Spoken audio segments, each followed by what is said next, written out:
بسم الله الرحمن الرحيم. ياسين والقرآن الحكيم إنك لمن المرسلين على صراط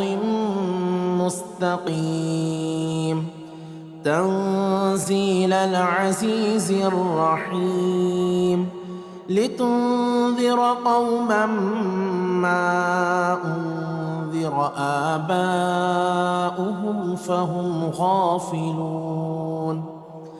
لقد حق القول على أكثرهم فهم لا يؤمنون. إنا جعلنا في أعناقهم أغلالا فهي إلى الأذقان فهم مقمحون. وجعلنا من بين أيديهم سدا ومن خلفهم سدا فأغشيناهم فهم لا يبصرون. وسواء عليهم أأنذرتهم أم لم تنذرهم لا يؤمنون. إنما تنذر من اتبع الذكر وخشي الرحمن بالغيب فبشره بمغفرة وأجر كريم. إنا نحن نحيي الموتى ونكتب ما قدموا وآثارهم وكل شيء أحصيناه في إمام مبين. واضرب لهم مثلا أصحاب القرية إذ جاءها المرسلون إذ أرسلنا إليهم 2 فكذبوهما فعززنا بثالث فقالوا إنا إليكم مرسلون. قالوا ما أنتم إلا بشر مثلنا وما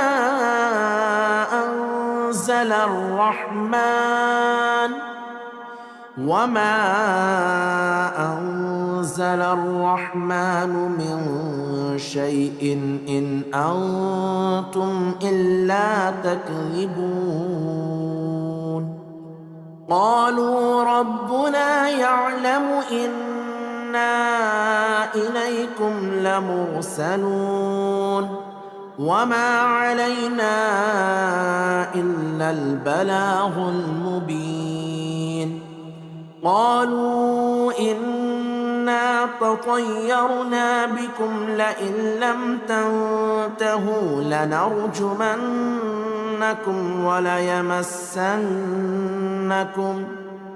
وليمسنكم منا عذاب أليم. قالوا طائركم معكم أئن ذكرتم بل أنتم قوم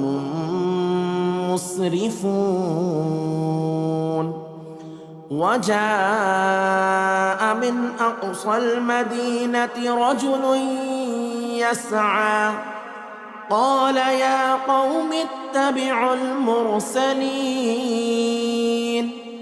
اتبعوا من لا يسألكم أجرا وهم مهتدون. وما لي لا أعبد الذي فطرني وإليه ترجعون أأتخذ من دونه آلهة إن يردني الرحمن بضر لا تغن عني شفاعتهم شيئا ولا ينقذون إني إذا لفي ضلال مبين إني آمنت بربكم فاسمعون قيل ادخل الجنة قال يا ليت قومي يعلمون بما غفر لي ربي وجعلني من المكرمين وما أنزلنا على قومه من بعده من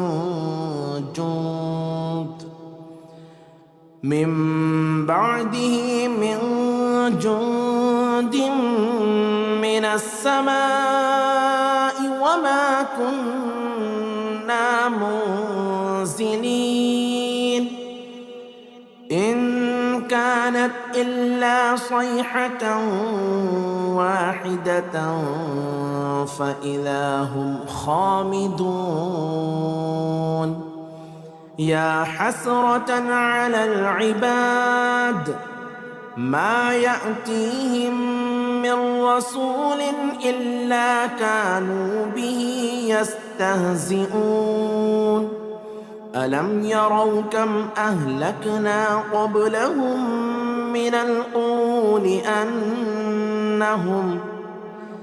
أنهم إليهم لا يرجعون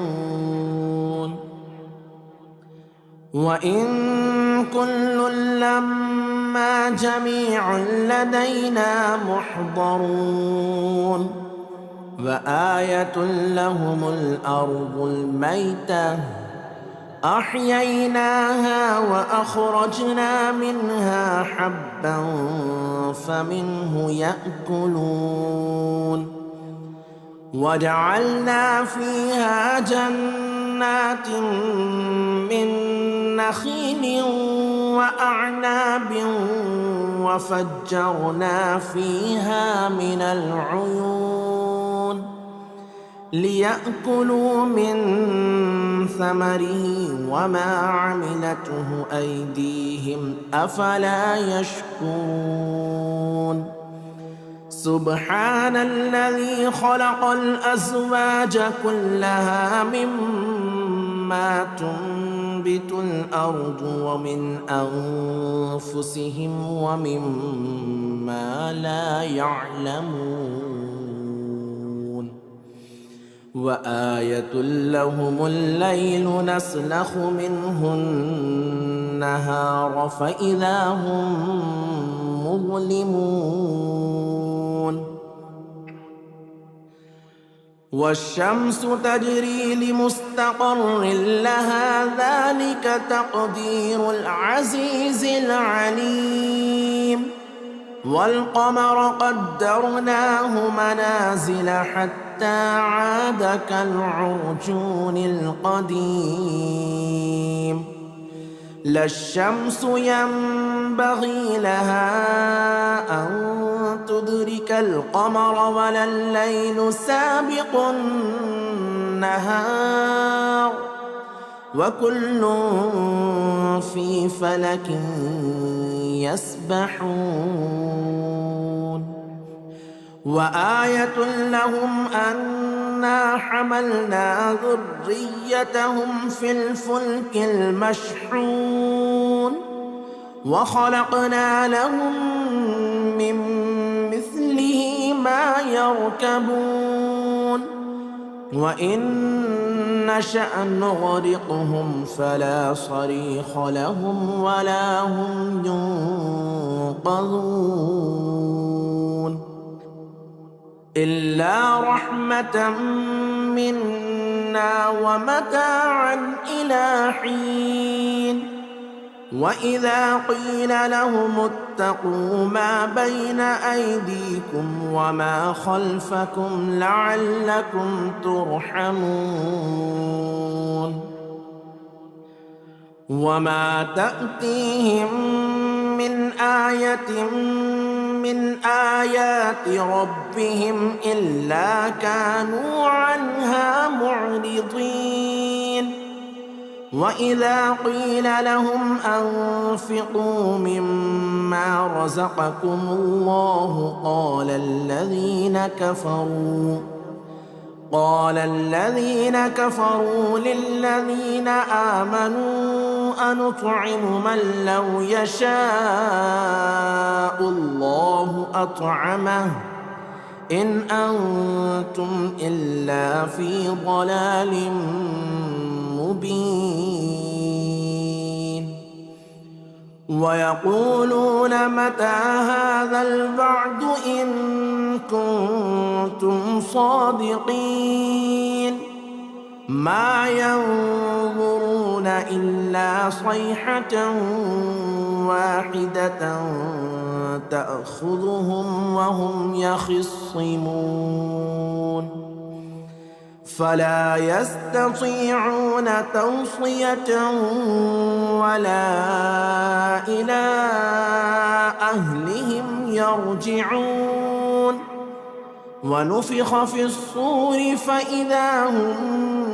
من الأجداث إلى ربهم ينسلون قالوا يا ويلنا من بعثنا من مرقدنا هذا ما وعد الرحمن وصدق المرسلون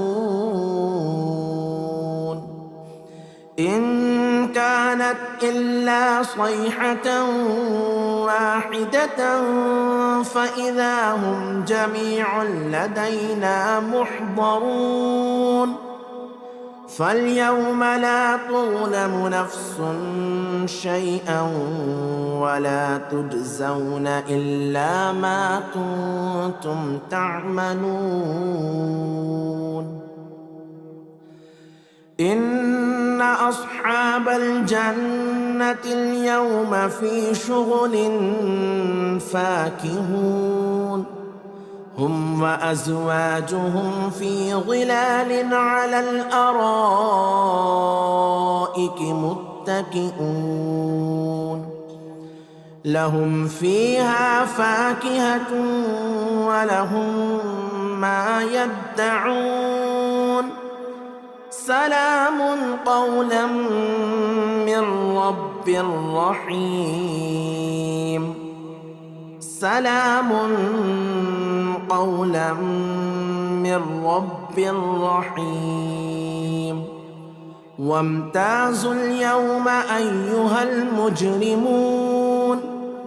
ألم أعهد إليكم يا بني آدم ألا تعبدوا الشيطان إنه لكم عدو مبين وأن اعبدوني هذا صراط مستقيم ولقد أضل منكم جبلا كثيرا أفلم تكونوا تعقلون هذه جهنم التي كنتم توعدون اصلوها اليوم بما كنتم تكفرون اليوم نختم على أفواههم وتكلمنا أيديهم وتشهد أرجلهم بما كانوا يكسبون ولو نشاء لطمسنا على أعينهم فاستبقوا الصراط فأنى يبصرون ولو نشاء لمسخناهم على مكانتهم فما استطاعوا مضيا ولا يرجعون. ومن نعمره ننكسه في الخلق أفلا يعقلون. وما علمناه الشعر وما ينبغي له إن هو إلا ذكر وقرآن مبين لينذر من كان حيا ويحق القول على الكافرين. أولم يروا أنا خلقنا لهم مما عملت أيدينا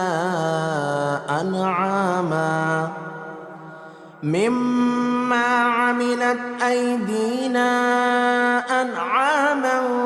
فهم لها مالكون. وذللناها لهم فمنها ركوبهم ومنها يأكلون ولهم فيها منافع ومشارب أفلا يشكرون. واتخذوا من دون الله آلهة لعلهم ينصرون. لا يستطيعون نصرهم وهم لهم جند محضرون. فلا يحزنك قولهم إنا نعلم ما يسرون وما يعلنون. أولم ير الإنسان أنا خلقناه من نطفة فإذا هو خصيم مبين. وضرب لنا مثلا ونسي خلقه قال من يحيي العظام وهي رميم. قل يحييها الذي أنشأها أول مرة وهو بكل خلق عليم. الذي جعل لكم من الشجر الأخضر نارا فإذا أنتم منه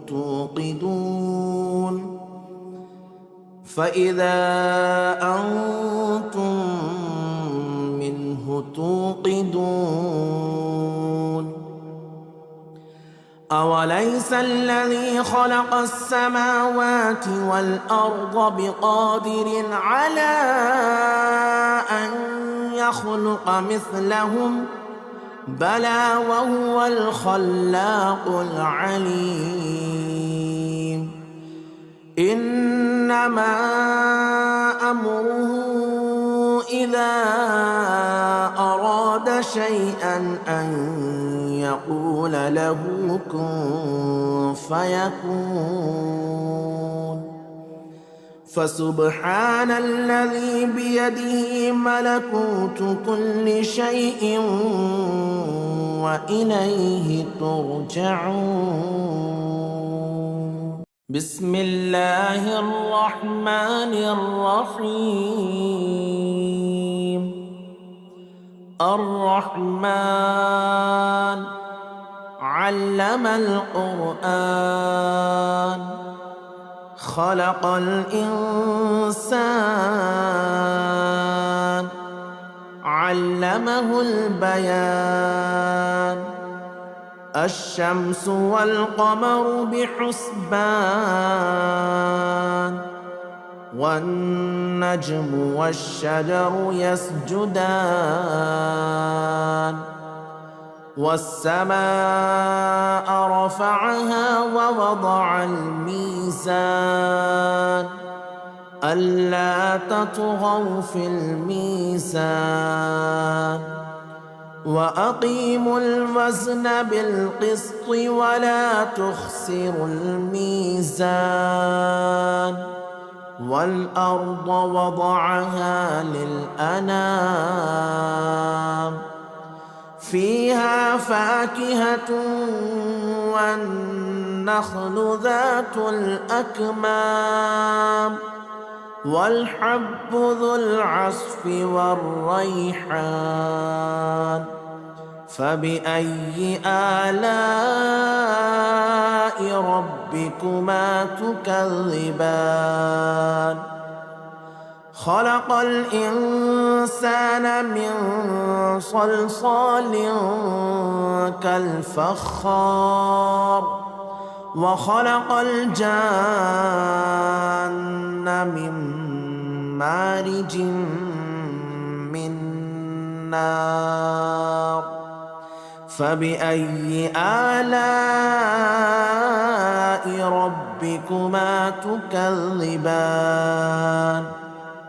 رب المشرقين ورب المغربين فبأي آلاء ربكما تكذبان مرج البحرين يلتقيان بينهما برزخ لا يبغيان فبأي آلاء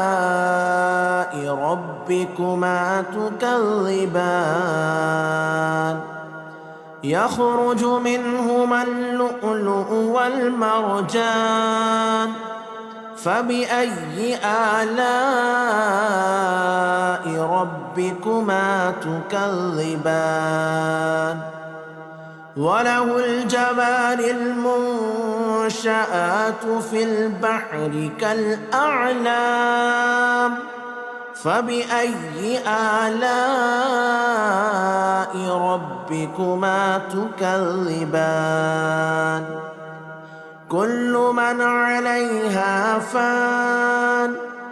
ويبقى وجه ربك ذو الجلال والإكرام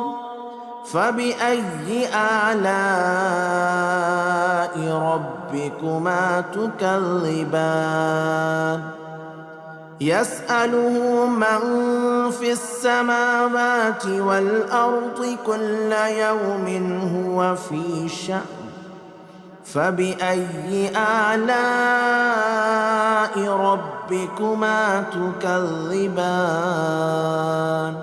سنفرغ لكم أيها الثقلان فبأي آلاء ربكما تكذبان يا معشر الجن والإنس إن استطعتم أن تنفذوا من أقطار السماوات والأرض فانفذوا لا تنفذون إلا بسلطان فبأي آلاء ربكما تكذبان يرسل عليكما شواظ من نار ونحاس فلا تنتصران فبأي آلاء ربكما تكذبان فإذا انشقت السماء فكانت وردة كالدهان فبأي آلاء ربكما تكذبان فيومئذ لا يسأل عن ذنبه إنس ولا جان فبأي آلاء ربكما ربكما تكذبان يعرف المجرمون بسيماهم فيؤخذ بالنواصي والأقدام فبأي آلاء ربكما تكذبان هذه جهنم التي يكذب بها المجرمون يطوفون بينها وبين حميم آن فبأي آلاء ربكما تكذبان ولمن خاف مقام ربه جنتان فبأي آلاء ربكما تكذبان ذواتا أفنان فبأي آلاء ربكما تكذبان فيهما عينان تجريان فبأي آلاء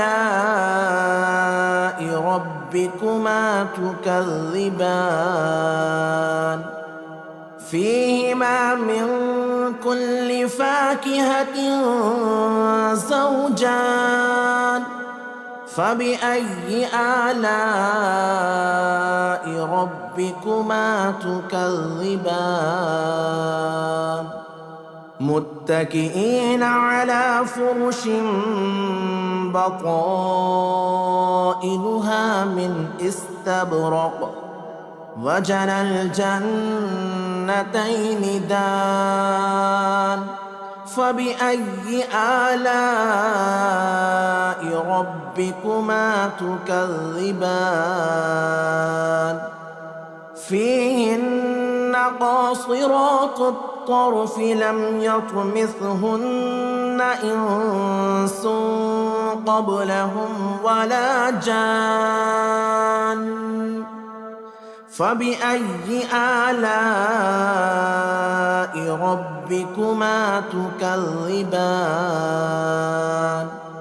كأنهن الياقوت والمرجان فبأي آلاء ربكما تكذبان هل جزاء الإحسان إلا الإحسان فبأي آلاء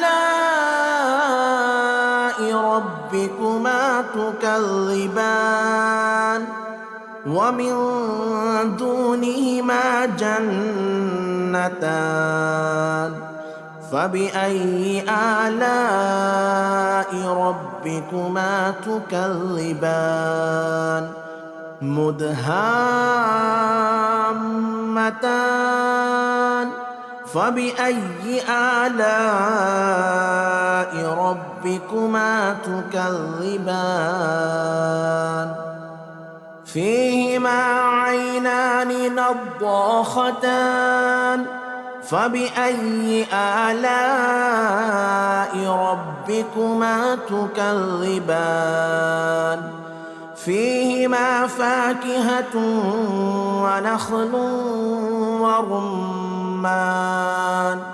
فبأي آلاء ربكما تكذبان فيهن خيرات حسان فبأي آلاء ربكما تكذبان حور مقصورات في الخيام فبأي آلاء ربكما تكذبان لم يطمثهن إنس قبلهم ولا جان فبأي آلاء ربكما تكذبان متكئين على رفرف خضر وعبقري حسان فبأي آلاء ربكما تكذبان تبارك اسم ربك ذي الجلال والإكرام بسم الله الرحمن الرحيم ياسين والقرآن الحكيم إنك لمن المرسلين على صراط مستقيم تنزيل العزيز الرحيم لتنذر قوما ما أنذر آباؤهم فهم غافلون لقد حق القول على أكثرهم فهم لا يؤمنون إنا جعلنا في أعناقهم أغلالا فهي إلى الأذقان فهم مقمحون وجعلنا من بين أيديهم سدا ومن خلفهم سدا فأغشيناهم فهم لا يبصرون وسواء عليهم أأنذرتهم أم لم تنذرهم لا يؤمنون إنما تنذر من اتبع الذكر وخشي الرحمن بالغيب فبشره بمغفرة وأجر كريم إنا نحن نحيي الموتى ونكتب ما قدموا وآثارهم وكل شيء أحصيناه في إمام مبين واضرب لهم مثلا أصحاب القرية إذ جاءها المرسلون إذ أرسلنا إليهم 2 فكذبوهما فعززنا بثالث فقالوا إنا إليكم مرسلون قالوا ما أنتم إلا بشر مثلنا وما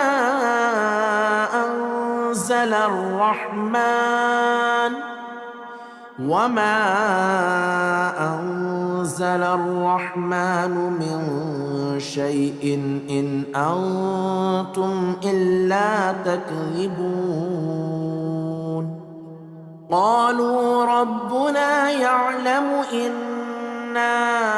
إليكم لمرسلون وما علينا إلا البلاغ المبين قالوا إنا تطيرنا بكم لئن لم تنتهوا لنرجمنكم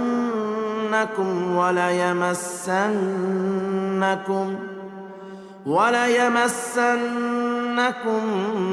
منا عذاب أليم قالوا طائركم معكم أئن ذكرتم بل أنتم قوم مسرفون وجاء من أقصى المدينة رجل يسعى قال يا قوم اتبعوا المرسلين اتبعوا من لا يسألكم أجرا وهم مهتدون وما لي لا أعبد الذي فطرني وإليه ترجعون أأتخذ من دونه آلهة إن يردني الرحمن بضر لا تغني عني شفاعتهم شيئا ولا ينقذون إني إذا لفي ضلال مبين إني آمنت بربكم فاسمعون قيل ادخل الجنة قال يا ليت قومي يعلمون بما غفر لي ربي وجعلني من المكرمين وما أنزلنا على قومه من بعده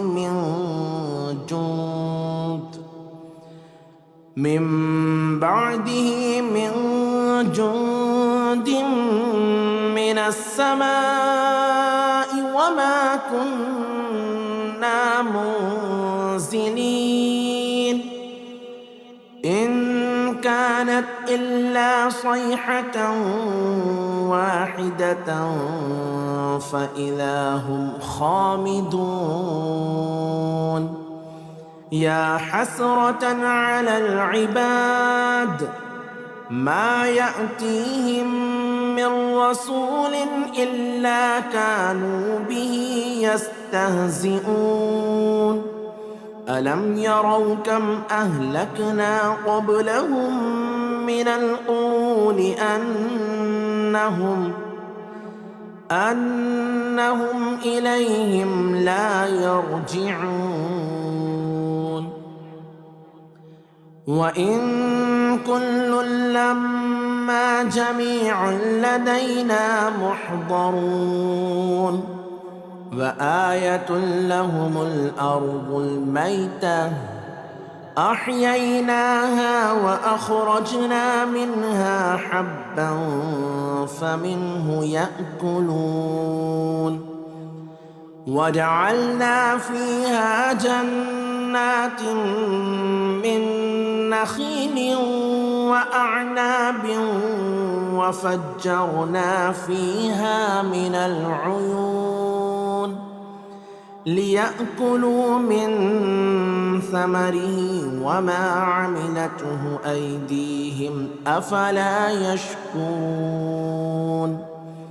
سبحان الذي خلق الأزواج كلها مما تنبت الأرض ومن أنفسهم ومما لا يعلمون وآية لهم الليل نسلخ منه النهار فإذا هم مظلمون والشمس تجري لمستقر لها ذلك تقدير العزيز العليم والقمر قدرناه منازل حتى عاد كالعرجون القديم لا الشمس ينبغي لها أن تدرك القمر ولا الليل سابق النهار وكل في فلك يسبحون وآية لهم أنا حملنا ذريتهم في الفلك المشحون وخلقنا لهم من مثله ما يركبون وإن نشأ نغرقهم فلا صريخ لهم ولا هم ينقذون إلا رحمة منا ومتاعا إلى حين وإذا قيل لهم اتقوا ما بين أيديكم وما خلفكم لعلكم ترحمون وما تأتيهم من آية من آيات ربهم إلا كانوا عنها معرضين وإذا قيل لهم أنفقوا مما رزقكم الله قال الذين كفروا للذين آمنوا أنطعم من لو يشاء الله أطعمه إن أنتم إلا في ضلال مبين ويقولون متى هذا الوعد إن كنتم صادقين ما ينظرون إلا صيحة واحدة تأخذهم وهم يخصمون فلا يستطيعون توصية ولا إلى أهلهم يرجعون ونفخ في الصور فإذا هم من الأجداث إلى ربهم ينسلون قالوا يا ويلنا من بعثنا من مرقدنا هذا ما وعد الرحمن وصدق المرسلون إن كانت إلا صيحة واحدة فإذا هم جميع لدينا محضرون فاليوم لا تظلم نفس شيئا ولا تجزون إلا ما كنتم تعملون إن أصحاب الجنة اليوم في شغل فاكهون هم وأزواجهم في ظلال على الأرائك متكئون لهم فيها فاكهة ولهم ما يدعون سلام قولا من رب رحيم سلام قولا من رب رحيم وامتازوا اليوم أيها المجرمون ألم أعهد إليكم يا بني آدم ألا تعبدوا الشيطان إنه لكم عدو مبين وأن اعبدوني هذا صراط مستقيم ولقد أضل منكم جبلا كثيرا أفلم تكونوا تعقلون هذه جهنم التي كنتم توعدون اصلوها اليوم بما كنتم أنتم تكفرون اليوم نختم على أفواههم وتكلمنا أيديهم وتشهد أرجلهم بما كانوا يكسبون ولو نشاء لطمسنا على أعينهم فاستبقوا الصراط فأنى يبصرون ولو نشاء لمسخناهم على مكانتهم فما استطاعوا مضيا ولا يرجعون ومن نعمره ننكسه في الخلق أفلا يعقلون وما علمناه الشعر وما ينبغي له إن هو إلا ذكر وقرآن مبين لينذر من كان حيا ويحق القول على الكافرين أولم يروا أنا خلقنا لهم مما عملت أيدينا أنعاما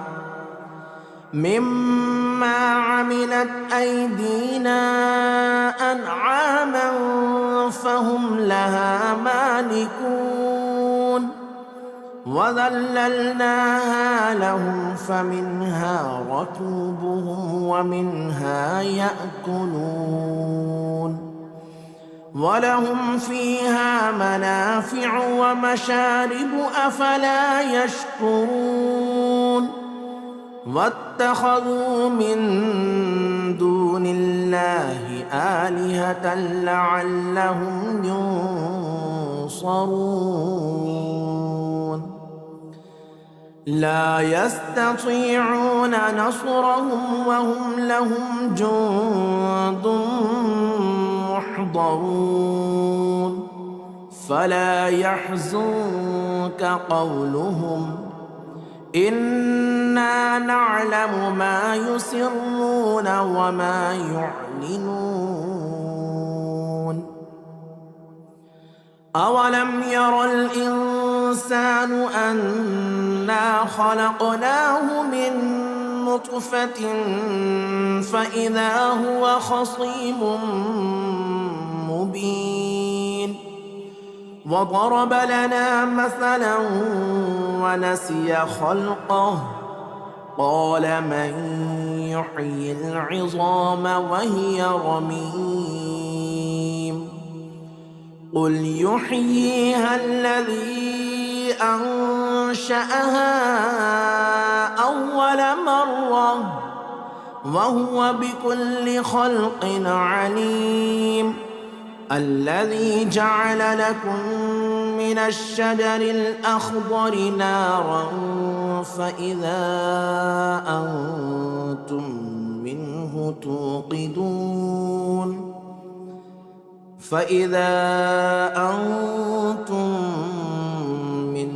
توقدون أوليس الذي خلق السماوات والأرض بقادر على أن يخلق مثلهم بلى وهو الخلاق العليم إنما أمره إذا أراد شيئا أن يقول له كن فيكون فسبحان الذي بيده ملكوت كل شيء وإليه ترجعون.